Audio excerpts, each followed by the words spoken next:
Ngomongin judul, mungkin kalau bagi yang kuliah, apalagi di semester akhir ya, mendengar kata judul, apalagi itu keluar dari dosen pembimbing gitu ya, agak horor memang.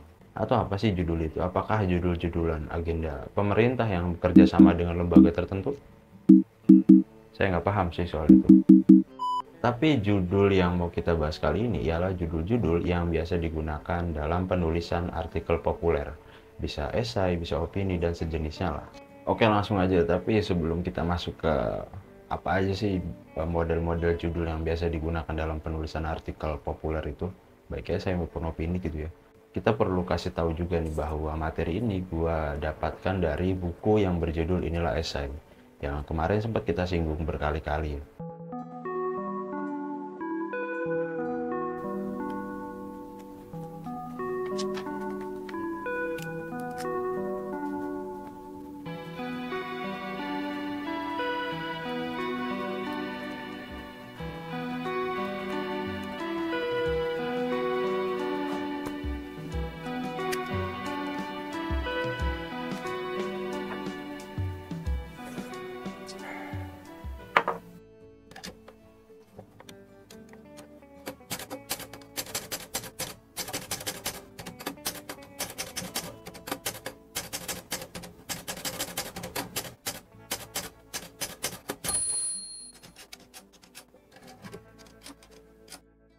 Oke, yang pertama ialah yang baru yang berkelahi. Nah, kalau dibaca sekilas ya mengenai apa sih maksudnya model judul yang baru dan yang berkelahi ini, bisa dikatakan juga ini adalah model judul yang membawa sesuatu yang baru banget gitu, yang segar banget, kebaruan. Sehingga mungkin efeknya ialah mengajak berkelahi gitu bagi yang membacanya, bagi dunia dan lain sebagainya lah. Ini juga gue akan coba melebarkan dengan sebuah contoh. Nah, oke, contoh yang pertama ialah yang ditulis oleh Mas Marco Kartodikromo yang berjudul Sama Rasa dan Sama Rata. Ini ditulis pada 1918. Kenapa sih ada hal yang dikatakan sebuah hal baru? Ya karena di tahun itu kita kan masih di dalam belenggu imperialis Belanda gitu. Maka mungkin dikatakan kebaruan pada konteks zaman tersebut gitu.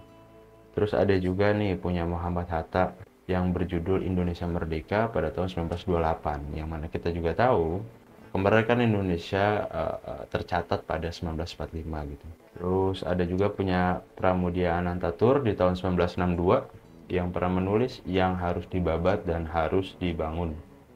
Nah, ini kemudian berlanjut nih 3 tahun setelahnya ya, ini 1965 ialah dia menulis tahun pembabatan total. Mungkin ini berkaitan dengan PKI kali ya. Karena kan Pramudia Anantatur itu cukup lekat dengan PKI gitu ya.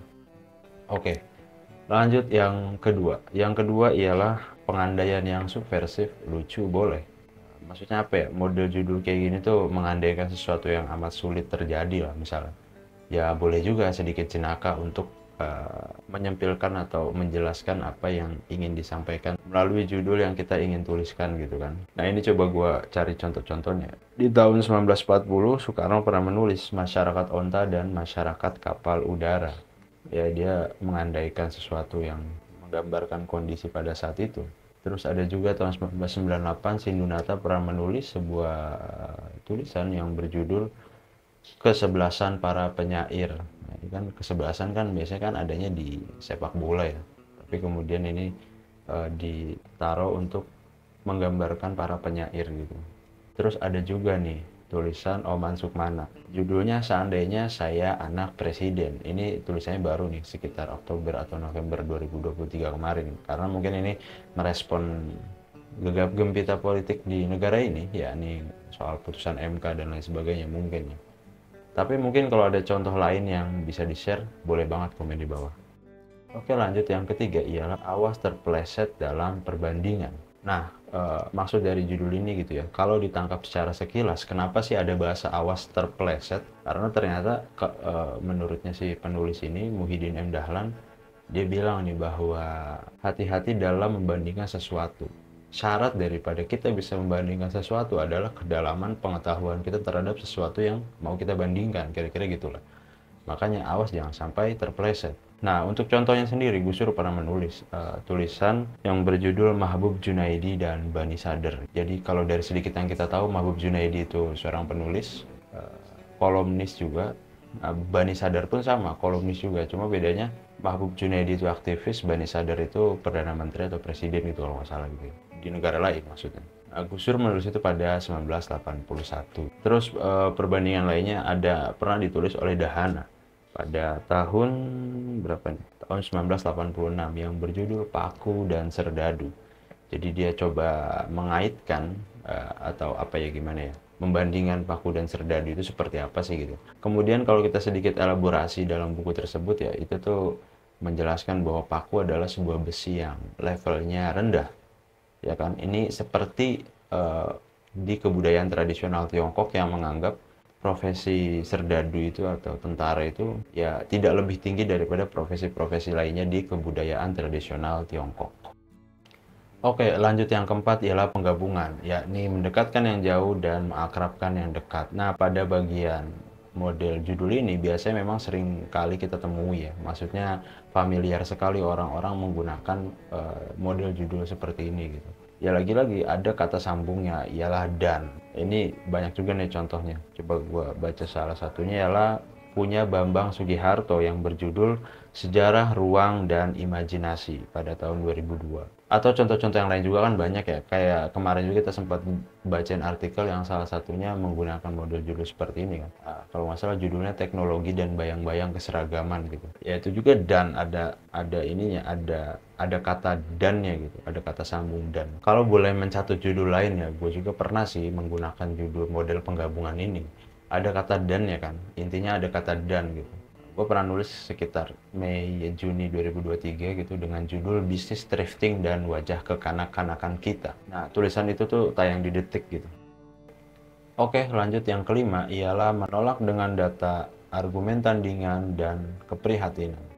Nah, pada model ini kayaknya kita kemarin juga sempat bahas deh. Waktu pas kita bacain artikel orang, salah satunya kayaknya menggunakan model judul ini nih, menolak dengan data, argumen tandingan, dan keprihatinan. Nah, kalau diartikan secara sederhana gitu ya, model judul ini tuh menggambarkan sesuatu yang sudah populer tapi kita nggak setuju terhadap sesuatu tersebut gitu. Ya kalau kemarin kan menulis untuk keabadian itu omong kosong atau tulisan orang yang gue temukan di sediksi.com. Terus misalnya contoh-contoh lain nih gue coba bacain. Ada tulisannya MH Ainun Najib atau Cak Nun yang berjudul Tidak Ada Sastra Sufi di Indonesia pada tahun 1995. Terus ada juga Kunto Wijoyo yang pernah menulis esai berjudul Muslim Tanpa Masjid pada tahun 1998. Ya kira-kira kayak gitu gambarannya.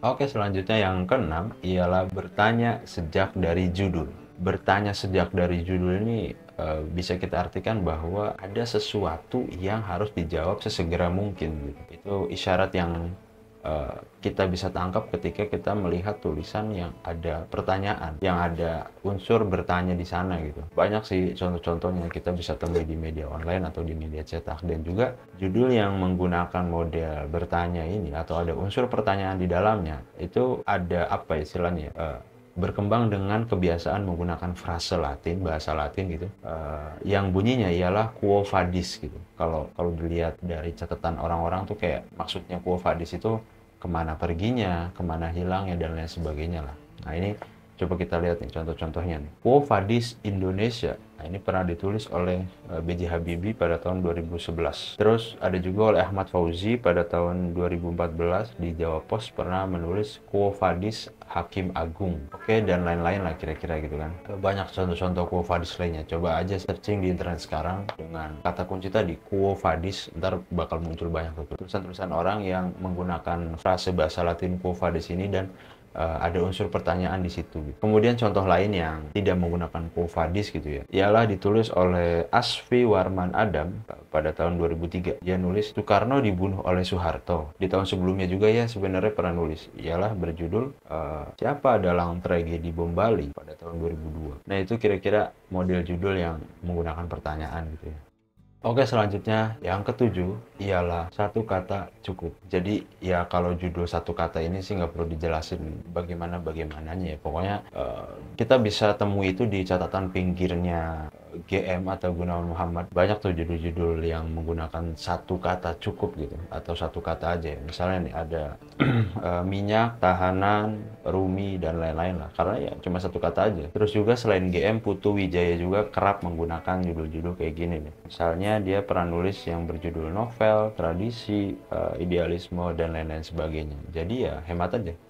Oke, yang kedelapan ialah dengan daftar dengan angka. Untuk model judul seperti ini, itu biasanya ada penyebutan angka dan penyebutan data di judulnya gitu. Ini langsung aja kita lihat contohnya. Pernah ditulis oleh Ignaz Kleden pada tahun 2004 yang judulnya Sastra Indonesia dalam 6 pertanyaan. Ada kata 6-nya atau menunjukkan angka di sana gitu. Terus juga pada tahun 1996, Kunto Wijoyo pernah menulis yang berjudul 3 strategi pergerakan Islam, struktur, kultur, dan mobilitas sosial. Oke, selanjutnya Asfi Warman Adam pada tahun 2004 juga pernah menulis 7 alasan mengadili Soeharto. Nah, itu kira-kira model judul yang dengan daftar dengan angka. Oke, yang kesembilan ialah bergaya dengan istilah bersolek dengan bahasa. Ya, kalau ditangkap secara sekilas ya, model judul ini tuh hanya bisa digunakan oleh orang-orang yang memiliki kekayaan pembendaharaan kata. Ya karena kemudian bahasa dan istilah di sini mungkin lebih diatraktifkan atau penggunaannya itu lebih atraktif gitu ya. Sehingga orang yang membacanya dapat terkesima. Nah, ini coba kita lihat nih contohnya. Idi Subandi dan Hanif Suranto pada 1998 pernah menulis Wanita, Media, Mitos, dan Kekuasaan, Mosaik Emansipasi dalam Ruang Publik yang Robek. Itu kan ketika kita membacanya itu semacam ada apa ya, ada efek yang wah gitu. Nah, terus selanjutnya Yasraf Amir Piliang, bener ya namanya ya. Dia juga pernah menulis Terkurung di Antara Realitas-Realitas Semu. Nah, terus ada lagi nih Karlina Supeli pada tahun 2002. Dia pernah menulis berjudul Sebuah Warisan Tanpa Wasiat. Jadi bisa ditangkap ya, judul ini tuh bisa digunakan atau mungkin kalau kita mau menggunakannya, kita perlu memenuhi persyaratan. Salah satu persyaratannya ialah pembendaharaan kata kita yang mumpuni gitu. Oke, yang ke-10 ialah ketika surat menjadi esai. Nah, kalau ini sih mungkin secara sederhana kita bisa tangkap ya, judul-judul tulisan yang menggunakan kata surat gitu. Misalnya surat terbuka, misalnya surat untuk siapa, surat kepada siapa gitu-gitulah ya. Nah, dalam sejarahnya, koran Dunia Bergerak pada tahun 1914 tuh sering banget tuh nerbitin tulisan-tulisan yang berjudul surat terbuka gitu. Nah, terus kemudian yang lainnya misalnya ada dari Suciwati, istri almarhum Munir. Ibu Suciwati juga pernah menulis nih pada tahun 2005 ialah Surat Buat Presiden. Ya kan itu kan mungkin terkait dengan misterinya kematian Munir ya. Nah, terus ada juga nih AS Laksana. Dia pernah menulis Surat Terbuka untuk Presiden Jokowi pada tahun 2015. Oke, lalu ada Iqbal Aji Daryono atau Mas Iqbal yang juga pernah menulis Surat Terbuka kepada Pemilih Jokowi Sedunia. Itu pernah terbit di Mojok ya kalau nggak salah, dan kabarnya sampai diklik oleh 5 juta orang gitu kalau nggak salah ya, dan lain-lain. Oke, yang selanjutnya ialah memoles dengan kutipan. Nah, poin ke-11 ini, memoles dengan kutipan, model judul yang menggunakan gaya memoles dengan kutipan, itu pernah ditulis oleh Soekarno yang berjudul Sekali Lagi, Bukan Jangan Banyak Bicara, Bekerjalah, tetapi banyak bicara, banyak bekerja. Ini pada tahun 1932 nih, kalau dilihat dari konteks yang gue dapat dalam penjelasan di buku Inilah Esai itu, mungkin pada saat itu Bung Karno lebih dikenal dengan orang yang banyak bicara ya. Sementara kontestasi pemahaman tentang orang bekerja ialah tangan yang bergerak gitu, bukan mulutnya gitu. Tapi kemudian Bung Karno mengantitesakan itu atau ngasih tandingannya ialah ya kita boleh aja banyak bicara, tapi ya kita juga banyak kerja gitu, kira-kira gitulah. Nah, terus judul ini tuh diulang nih oleh Imam B. Prasojo. Ya sama, pada tahun 2001 berbunyi banyak bicara, banyak bekerja. Oke, selanjutnya yang ke-12 ialah pronomina. Saya, aku, kita. Nah, maksud dari pronomina itu ya kata ganti subjek gitu. Ya ada aku, kita, kami, dan lain sebagainya lah. Nah, oke, berbicara contohnya pernah ditulis oleh Muhammad Hatta pada tahun 1958 yang berjudul Demokrasi Kita. Itu kan ada tadi tuh, kata ganti subjek atau kata ganti pelaku dalam sebuah judul. Aku atau saya atau kita atau kami dan lain sebagainya. Lalu juga ada Sujoyono yang pernah menulis, kami tahu kemana seni lukis Indonesia akan kami bawa. Itu kan jelas banget tuh. Pronominanya atau tadi tuh kata ganti subjek atau kata ganti pelakunya tuh jelas banget. Oke, selanjutnya yang terakhir atau yang ke-13 ialah esai sebagai. Artinya menautkan atau menyimpulkan. Nah, maksudnya tuh kayak yang misalnya sesuatu yang lebih kecil, yang ruang lingkupnya lebih kecil, kemudian ditautkan kepada sesuatu yang lebih luas gitu. Ataupun mungkin sebaliknya ya. Nah, ini coba kita lihat nih contohnya. Pernah ditulis oleh H.B. Jassin berjudul Sastra Indonesia sebagai Warga Sastra Dunia. Tuh kan, jadi sastra Indonesia sebagai warga sastra dunia gitu. Nah, terus juga ada Muhammad Nasir yang pernah menulis Islam sebagai dasar negara kan. Islam sebagai dasar negara itu juga mengibaratkan sebagai ya kan. Nah, terus dari Nyoto juga pernah menulis nih, Wakil Ketua Politbiro PKI itu pernah menulis Marxisme sebagai ilmu. Ya, namanya PKI kan mungkin rujukannya adalah Marx gitu. Tapi kemudian kalau disederhanakan, esai sebagai ini ya ada perkakas andalannya, yaitu kata sebagai tadi, sebagai.